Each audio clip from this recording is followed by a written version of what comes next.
2014, when Modi made a bid to come to power in Delhi, a narrative was formed that Lutyens Delhi is the reason for all the ills of the country.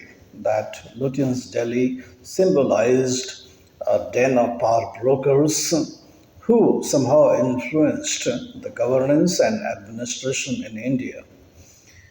After becoming Prime Minister, Narendra Modi has been trying in a gradual and a phased manner to demolish and dismantle those vestiges of Lutyens Delhi.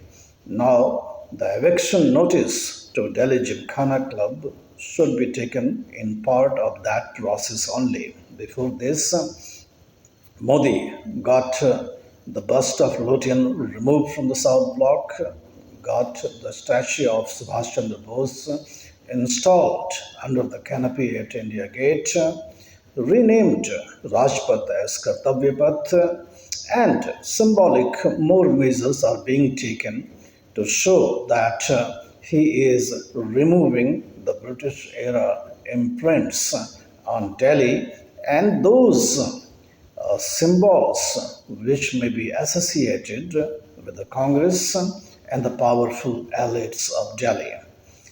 Delhi Gymkhana Club also has association with BJP's icons such as Arun Jaitley. He was prominently associated with the club, but in the popular narrative, supporting club, elite club like Delhi Gymkhana doesn't address to the popular taste of the people and the support of base of the BJP.